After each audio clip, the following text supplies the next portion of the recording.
Hi, welcome to our channel where we share the most intriguing stories. When Tom returned home after days at his father's hospital bedside, he expected peace. Instead, he found his lawn paved over, his wife's memorial destroyed, and a $19,000 invoice from an HOA he never joined. What followed was not just a fight, it was war, and Tom was done backing down. I pulled off the highway just after sunset, the Texas sky still bruised purple from the heat of the day, my daughter half asleep in the passenger seat, and my mind still stuck in the antiseptic corridors of the Houston hospital. 4 days of hard chairs, vending machine coffee, and listening to machines breathe for my father had drained me more than any oil field assignment ever had. All I wanted was to get home, unlock the door, and pretend for one evening that the world wasn't actively trying to test my patience. As the headlights swept across the front of the house, my foot eased off the gas without me even realizing it. Something was wrong, very wrong. Where my lawn should have been, thick, green, stubbornly alive despite the Texas sun, there was concrete. Not patches, not a path. The entire front yard was gone, buried under a smooth, pale slab patterned to look like stone. A new curb framed it neatly. Decorative rocks lined the edges, and right in the middle, staked into the ground like a flag on conquered land, stood a sign I had never seen before. Sunridge Oaks Homeowners Association, Unified Facade, Unified Standards. Welcome. I just sat there, engine idling, staring like my brain had decided this was too stupid to process in real time. My daughter woke up enough to squint through the windshield. Dad, did someone pave our yard?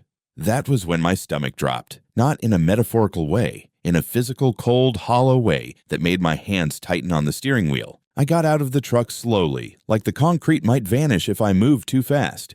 It didn't. I walked the length of what used to be grass, my boots scraping over something that still smelled faintly wet and chemical. The memorial bench was gone. The flowers my wife had planted before she died, torn out so cleanly it was like they'd never existed. In their place was a tasteful little square of stamped concrete, perfectly centered, perfectly soulless. Taped to my front door was a thick envelope. I didn't even open it inside. I stood there under the porch light, hands shaking now, and pulled out the invoice, $18,950, for mandatory aesthetic alignment within visual propagation zone, payable within 10 days. Failure to comply, it said, could result in a lien placed on my property. It was signed by the Sunridge Oaks HOA.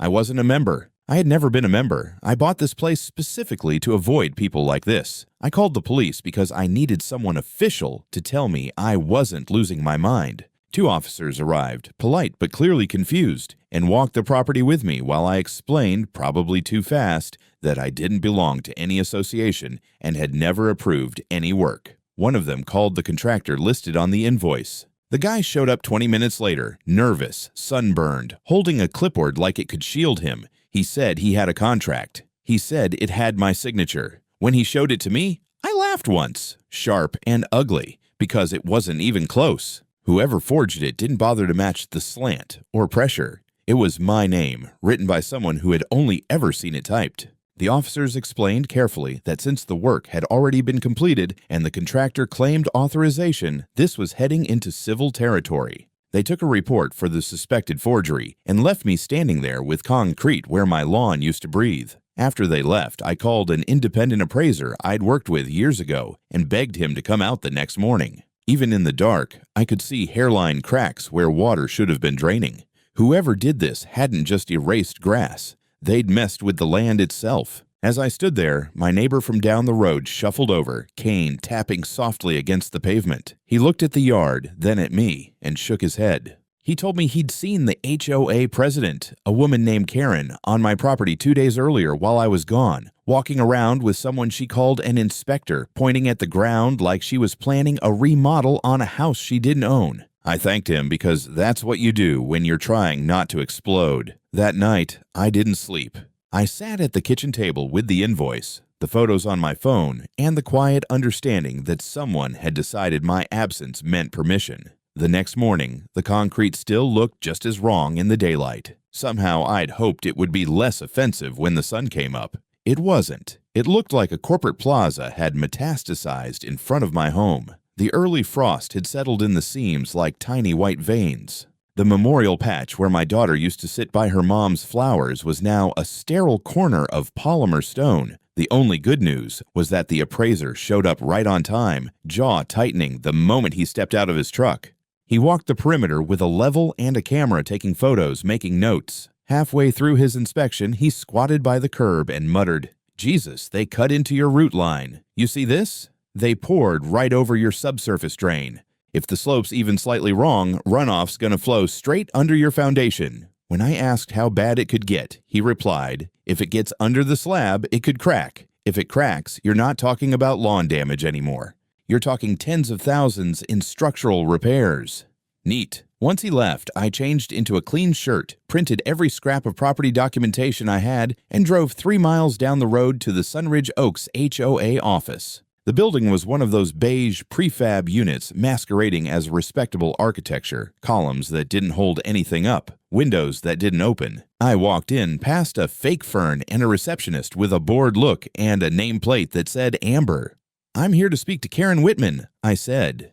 "It's regarding a bill I received." Amber's fingers stopped mid-click on her mouse. "Are you a homeowner in Sunridge Oaks?" "Not even a little." That got me a half blink. "I'll check if she's available." Karen didn't make me wait. She strutted out of her glass office like she'd been waiting for this moment her whole life. Early 60s, maybe late 50s, athletic tan, hair the color of expensive printer paper, not a line out of place. She gave me a tight, practiced smile and gestured toward her office. "Mr. Garrett, I assume." "I think you know who I am," I said, stepping inside. Her office was an altar to conformity. Neutral tones, framed landscape prints, one bookshelf of untouched HOA manuals. She motioned to a chair, and I stayed standing. "I received an invoice from your association," I said, "for nearly $19,000. I didn't request any work. I'm not a member. And I'd like to know what the hell is going on." She nodded slow and rehearsed. "Yes, Mr. Garrett. I assumed you might have questions." The improvements were part of a visual harmonization directive enacted by the HOA Board under Guideline 4.2c. It applies to all properties that fall within the visual propagation zone of Sunridge Oaks. Visual propagation zone? Yes. Any properties visible from the main entrances or primary transit corridors of our community. "My home isn't in your community," I said, holding up my deed like a crucifix. "It's not in your legal boundaries. I specifically bought it because it wasn't under any HOA." Karen gave me the kind of smile usually reserved for misbehaving children and tax auditors. "The propagation zone isn't about jurisdiction. It's about maintaining a unified appearance across our broader visual environment. You benefit from the property values in Sunridge Oaks. It's only fair that your property aligns with our standards." I blinked. "Let me get this straight. Because you can see my house from your sidewalk, you think you have the right to tear up my yard and send me a bill. We didn't tear it up. We improved it. And we submitted notice." "No, you didn't. No certified letter, no in-person delivery. Nothing." Her expression didn't change. "Our notice protocol is internal. Posting a public directive within our community satisfies the dissemination requirement. It's your responsibility to stay informed." I laughed, sharp and humorless. "That's not how any of this works. You poured concrete over my wife's memorial garden. You tore up drainage that's critical to my home's foundation. You faked my signature on a work order. That's not a guideline violation. That's a crime." Her smile finally faltered for half a second. The contractor was under the impression that the paperwork was legitimate. "If there was a clerical error, I'm sure we can resolve it civilly." "Clerical error? Are you kidding me?" Karen stood up suddenly, cutting the conversation short. "Mr. Garrett, we're not trying to antagonize you.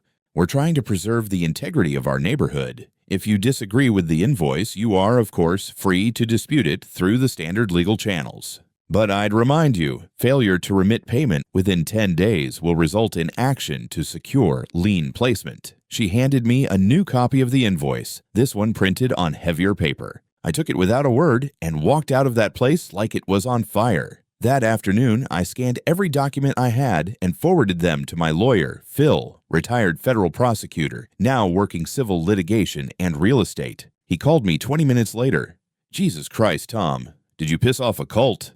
"Close enough," I said. By evening, I had 3 emails from the HOA, one confirming the balance due, one reiterating the deadline, and one that included a PDF of the work agreement. with the fake signature still there, proudly sitting next to a forged HOA seal. I stared at it for a while until it stopped looking like a document and started looking like a weapon. The sun hadn't even broken over the ridge when I was already pacing across the newly laid concrete that was now my front yard, coffee in hand, rage on a slow boil. It wasn't just the absurdity of the situation, it was the precision of the violation. Karen hadn't sent teenagers to throw eggs at my siding. She'd sent a contractor with a forged work order and a full crew to erase everything that made this house mine. My wife's flowers, the bench I built for her, the soil we mixed with ash and prayer. This wasn't negligence, this was surgical. I wasn't about to let her get away with it. I spent that morning in full retaliation mode. First, I installed 3 weatherproof trail cams, one behind the old oak, one facing the drive, one over the porch. Not those cheap Wi-Fi doorbell toys either. Real infrared motion-triggered models that pinged my phone the second someone set foot on my property. If Karen or her little foot soldiers came back for a second round of unsolicited landscaping, I'd have them in high definition. Then I called Phil. "Look," he said mid-yawn, "I've read the documents. It's forgery, plain and simple. No HOA, no matter how drunk on power, has authority over a property outside its recorded boundaries. I checked the county assessor's map this morning. Your land is clean. The moment they stepped foot on it and made a physical alteration without your permission, that was trespass, destruction of property, and if they used a falsified contract, we're looking at wire fraud if any of it crossed state lines electronically." "Good," I said. "How fast can we hit them?" "We'll start with 2 things," he replied. 1, we'll file a police report for the forged document. 2, I'll file a cease and desist against the HOA and their contractor. Then we prep a civil suit for damages and injunctive relief. You'll want to hire an appraiser, by the way." "Already did," I said. "He says the concrete may have compromised the foundation drainage." Phil whistled low. "Excellent. That just added a few more zeros." That afternoon, I drove over to the county records office. I needed certified copies of my parcel data, plat map, zoning exemption, and HOA exclusion clause, all of which, to their credit, the clerk produced in under 10 minutes. I had them notarized before I walked out the door. After that, I swung by the sheriff's substation and filed the forgery complaint in person. The deputy on duty actually muttered, "Not them again," when I mentioned Sunridge Oaks HOA. That was a good sign in its own twisted way. On my way home, I stopped by Ron's place. He lived a few lots down and was known for having the best lawn on the entire road. The man trimmed his hedges with barber scissors. He was out on his porch reading when I pulled up. "Ron," I said, not bothering with small talk, "you see anything weird while I was gone last week?" His eyes narrowed behind his bifocals. "You mean other than the cement Nazis jackhammering your yard?" "Yeah," I said. "Like who was giving orders?" He set his book down slowly.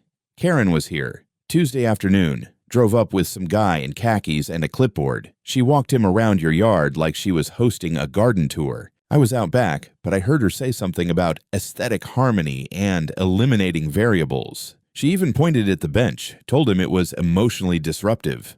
Whatever the hell that means. That sealed it. She hadn't just authorized the work, she'd choreographed it. Back home, I uploaded the footage from my security cams, nothing from the past 24 hours, but I now had a system in place. I wasn't sleeping with both eyes open anymore. I had technology watching for me. That evening, Phil called again. "I've drafted the complaint," he said. "Named the HOA, Karen individually, and the contractor. Charges trespass, property destruction, fraud, and emotional distress. We'll also be requesting a full restraining order prohibiting the HOA from entering your property under any pretext." "Good," I said. "Serve it." "Oh, and Tom," he added, "this kind of thing, it doesn't happen in a vacuum. If Karen was bold enough to do this to you, odds are it's not her first time."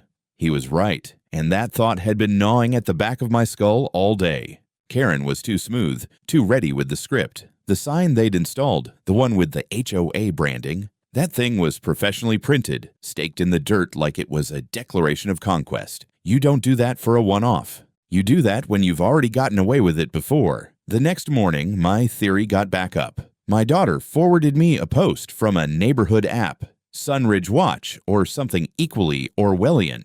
Karen had made a statement publicly about bringing visual cohesion to edge lots. People in the comments were confused. A few cheered her on. Others asked, "Didn't that guy's house not even belong to us?" Someone replied, "Karen said he signed off. It's legal." A woman named Maureen chimed in, "She did the same thing to our yard last year, ripped out our mailbox and installed a brick one for the aesthetic. Sent us the invoice after. We paid it. Thought we had no choice." There it was. I reached out to Maureen that evening. She lived 2 streets away, just far enough from the HOA's core that her house was technically outside the covenants. She confirmed it. Karen had used the same language: visual zone compliance, inherited standards, non-member obligations. But Maureen had folded, paid the bill, didn't ask questions. She sounded both embarrassed and angry. By the end of the day, Phil had 3 affidavits: mine, Ron's, and Maureen's. We weren't just building a case anymore, we were building momentum. By the following Monday, the whole thing stopped feeling like a personal grudge and started looking like a slow-burn crime spree.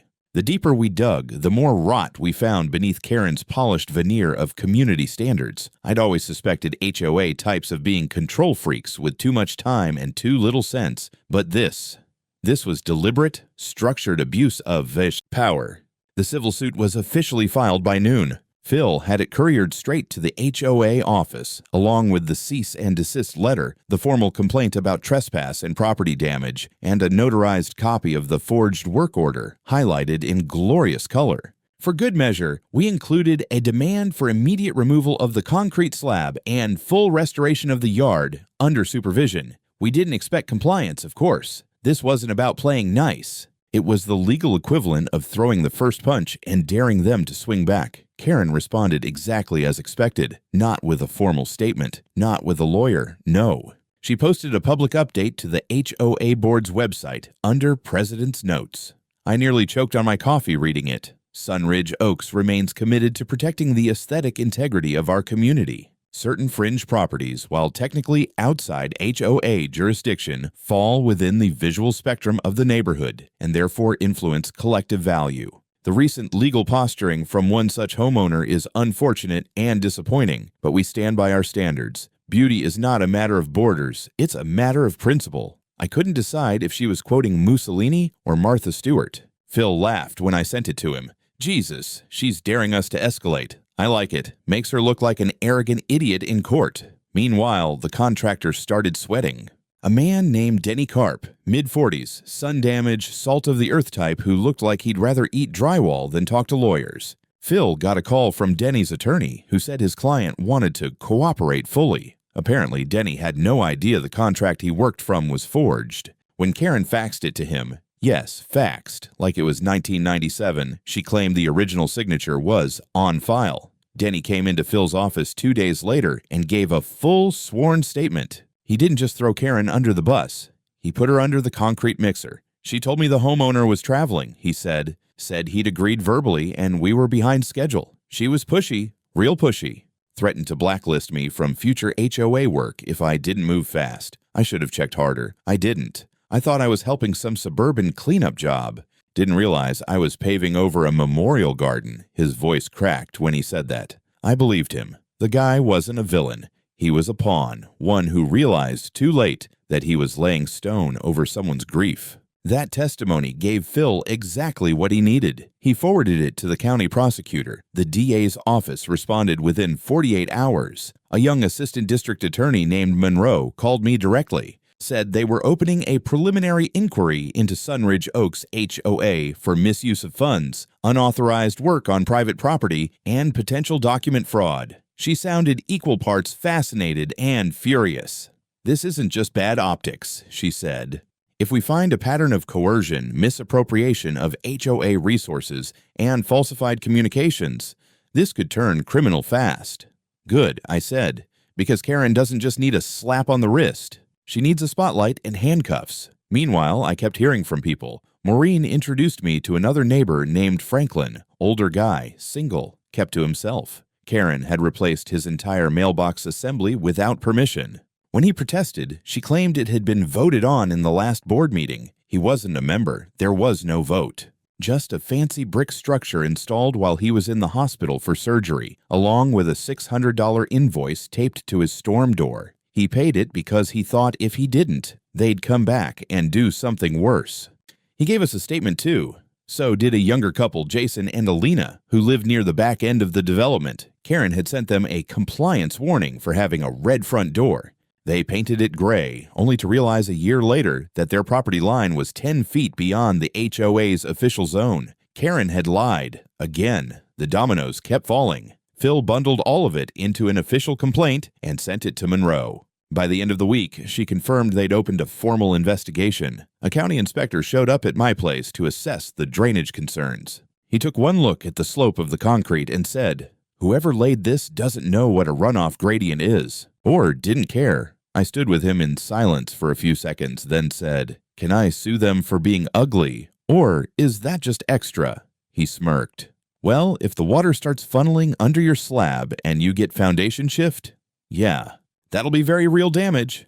Guess I'll pray for a dry spring." We shook hands. I didn't feel better, but I felt like the tide was finally moving. The kicker came on Sunday. One of the HOA board members, a man named Carl Bennett, called Phil out of nowhere, said he couldn't take it anymore, said Karen had been railroading votes, bullying dissenters, and threatening people with fines that didn't exist. "She told me she was protecting property values," Carl said in his sworn deposition. But it started feeling more like she was building an empire. He admitted Karen often skipped formal votes, made decisions by executive action, and doctored meeting minutes before submitting them to the HOA records portal. His voice shook while he spoke, like he knew he should have come forward sooner. Phil looked at me after reading the transcript. "We're not just suing a rogue HOA anymore," he said. "We're exposing a small-town dictatorship." And for the first time in a week, I actually smiled. I should have known Karen wouldn't go down without flailing. For a woman who built her life around vinyl fences, seasonal mailbox flags, and weaponized neighborhood unity, the thought of losing control must have felt like drowning. So she did what tyrants always do when cornered. She doubled down. It started subtly. An envelope in my mailbox, no return address, typed label, printed on cheap cardstock. Inside, a notice titled "Intent to Collect Non-Compliance Fee." The amount? Exactly $18,950. Again. Apparently, having a pending lawsuit didn't stop the HOA from playing pretend. The letter claimed I had failed to satisfy dues related to property aesthetic violations, and that the HOA would be initiating lien proceedings to protect the financial interests of the community. The language was hilariously overconfident for a threat with no teeth, but still, when you're facing someone willing to forge your signature, it's not just paperwork. It's psychological warfare. I sent it to Phil, who called it legally meaningless garbage, but added, "It's also laying groundwork for harassment. Let them keep it up. It helps us." 2 days later, they kept it up. I came home from work and found two men in ill-fitting polo shirts standing on my front path. One of them was snapping photos of my driveway. The other was holding a clipboard. They wore laminated badges that said, "Compliance Officer, Sunridge Oaks, HOA." I pulled into the drive slow, real slow, then got out and calmly asked them who the hell they thought they were. The taller one answered, trying to sound authoritative. "Sir, we're conducting an inspection as part of a pending lien assessment. Your property is non-compliant with mandated facade standards." "You're standing on private property," I said. "And you're about to get trespassing charges filed on top of whatever HOA fantasy you're playing dress-up in." He blinked. "We're authorized representatives." "No, you're not," I said, pulling out my phone. "You're two guys with name tags made on a Staples printer, and you've got 10 seconds to get off my land before I call the sheriff and show them the restraining order in my glove box." They left, slowly, taking a few more pictures as they backed off, like it would somehow retroactively legalize their little invasion. I reported the incident to the sheriff's office. Again. They promised to follow up. Again. Then the emails started. Photoshopped images. Doctored, time-stamped pictures of my lawn before improvements. Completely fake. One even had a date from last summer showing an overgrown yard with weeds waist-high and a tipped-over trash bin. I zoomed in on the photo. There was a newspaper visible in the corner. I looked up the front page. It was from 2019. I hadn't even lived in the house yet. Phil called it a low-effort smear campaign, but it still made him angry. "They're manufacturing a narrative," he said, "trying to poison public perception before the hearing. It's sloppy but effective with the gullible." The good news: every single email went into our evidence file. Every one of Karen's digital fingerprints added fuel to the fire. But the best development came 2 days later. We got an anonymous tip. An envelope slid under Phil's office door. No return address. Inside, a printed copy of HOA internal meeting minutes from 6 months ago.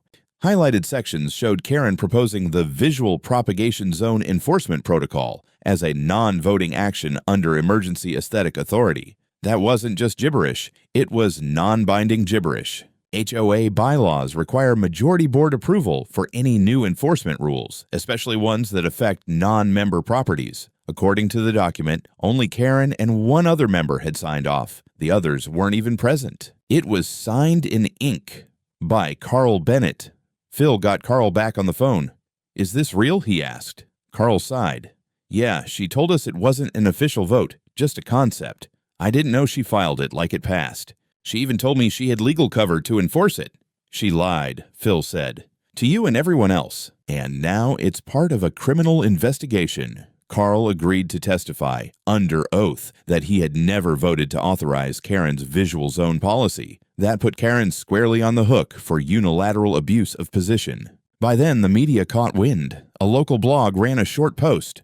"Lawsuit filed against rogue HOA. Property owner claims concrete retaliation." The headline made me sound like a tinfoil hat guy, but the content was accurate. And once the story went up, the comments poured in. Other homeowners, some anonymous, some brave, started coming forward. "She fined me for not watering my lawn during a drought restriction. She removed my political sign, claiming it violated community neutrality. I live 5 houses outside the HOA. She told my wife that our curtains lowered neighborhood morale. It was like lifting the lid on a septic tank." That week, Phil amended the suit to include new plaintiffs: Maureen, Franklin, Jason, and Alina, even Carl. It wasn't just my case anymore, it was a class action. And with that, Karen made one last desperate move. She hired a PR firm. Within 48 hours, a glossy flyer appeared in every mailbox within 3 miles. Sunridge Oaks, a community of vision. It featured stock photos of smiling families and freshly mowed lawns. Karen's face appeared at the bottom next to a message: "Preserving our standards, defending our future. Together." My daughter picked it up off the porch and deadpanned. "So, this is what fascism looks like in pastel." Phil laughed for a full minute when I told him. But beneath the jokes, I could feel the pressure building. Karen wasn't just trying to win in court. She was trying to win in the court of public opinion. She was cornered, but not broken. Not yet. By the time we stepped into the courtroom, the story had already outgrown me. It wasn't just about concrete anymore. It wasn't even about Karen. It had become something uglier. How far authority could go unchecked when nobody dared to challenge it. And now we were challenging it, with everything we had. The courtroom itself was smaller than I expected. No wood-paneled grandeur, no soaring ceilings, just a few rows of benches, a raised platform, and a judge who looked like she had zero patience for suburban drama. Good. We didn't bring drama. We brought proof. Karen walked in flanked by her lawyer, a polished corporate type with dead eyes and a voice like decaf coffee. She was dressed like a first lady at a garden party. Beige suit, pearls, hair sprayed into immortality. Her face was calm. I almost respected the performance. Almost. Phil opened strong. He presented the forged work order immediately, comparing it side by side with verified documents that had my actual signature. The difference was obvious. The judge squinted, nodded, and jotted something down. Then he rolled out the site photos, before and after. The memorial bench, the flowers, the concrete slab now spidering with small surface cracks. And then came the drainage report. Due to the slope and a lack of subsurface grading, Phil said, the installed structure directs stormwater runoff toward the property's foundation. Long-term exposure could cause structural instability, erosion, and subsurface mold. Estimated restoration cost exceeds $35,000. Karen's lawyer objected on grounds of speculation. The judge allowed it. Speculation wasn't the claim. The damage was. Then came Denny. I didn't know what to expect from him when he walked up to the stand. He looked uncomfortable in a collared shirt, as if it was choking him. But when he started talking, the room shifted. He wasn't just nervous. He was ashamed. "She called me directly," he said, voice low but steady. Told me the homeowner had already agreed, but needed the job done while he was away. Said I'd lose future contracts if I didn't make it quick. She faxed me the signature and said the original was in archives. I didn't question it. I should have. But she sounded like she ran the whole street. Phil asked, did she mention that the property was outside the HOA? Denny nodded. She said it didn't matter, that they had the right to improve aesthetic continuity. I didn't think to check. I just did the job. Do you regret it? Denny swallowed hard. I paved over a goddamn memorial garden. Yeah, I regret it every day. Karen's lawyer tried to discredit him, said he was seeking to avoid liability.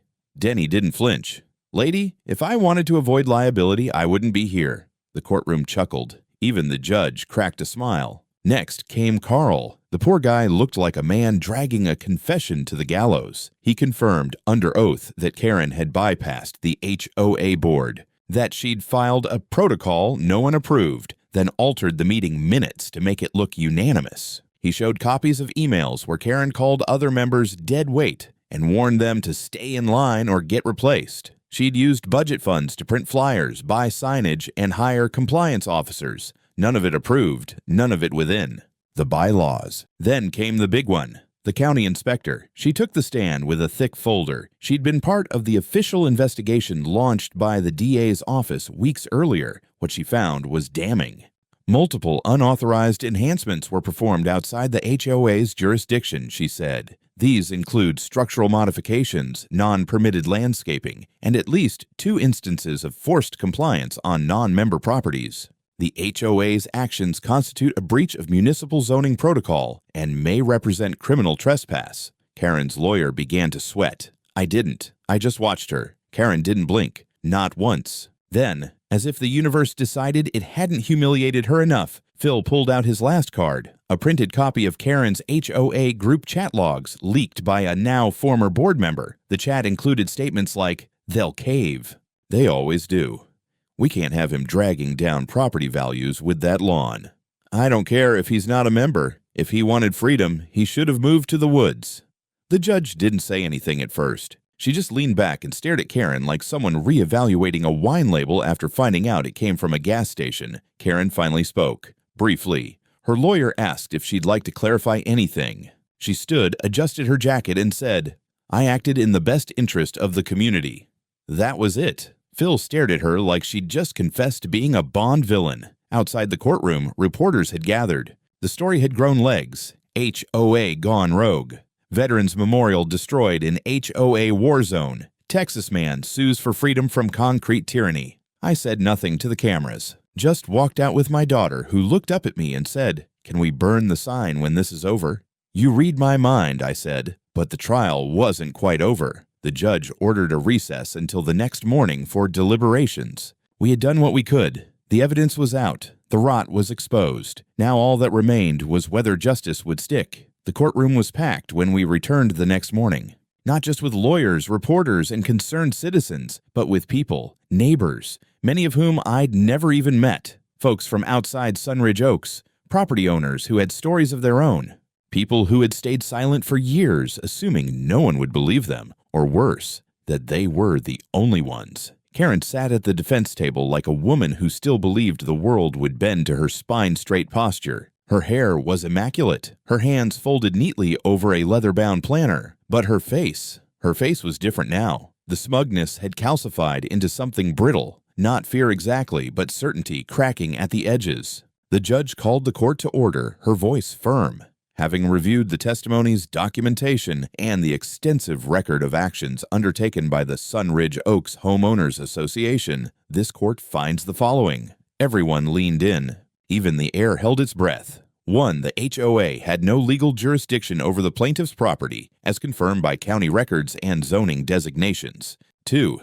The alteration of said property, including the destruction of landscaping, installation of non-permitted concrete structures, and placement of signage, was executed without the owner's consent and constitutes trespass and property damage. Karen didn't blink. 3. The document used to authorize this work bears a forged signature as verified by expert testimony. 4. The defendant, Karen Whitman, acting as HOA president, initiated this work knowingly and with malicious intent, as evidenced by both written correspondence and witness statements. I felt the words sink in like heavy water. 5. Financial restitution shall be awarded in the amount of $275,000, covering estimated structural repair costs, full restoration of the plaintiff's original landscape, and punitive damages related to emotional distress and the desecration of a memorial site. Karen's hands twitched. And 6, the judge continued. In light of findings submitted by the district attorney's office, this court refers Karen Whitman for criminal prosecution on counts of document forgery, misappropriation of HOA funds, unlawful property interference, and intimidation of multiple homeowners, including a decorated military veteran. Then she looked directly at Karen. Mrs. Whitman, this is not a case of overreach. This is a case of abuse, of power, of process, and of people. You will be remanded into custody immediately pending arraignment on the above charges. The bailiff stepped forward. Karen stood slowly, as if her knees might give, but even now she tried to play the martyr. As she was cuffed, she turned to the crowd and said, voice low but clear, I only wanted what was best for the neighborhood. Someone behind me muttered, you paved over a dead woman's garden. Karen didn't respond. She just walked out, flanked by the 2 deputies, head high like she thought history might still see her as a misunderstood visionary. It wouldn't.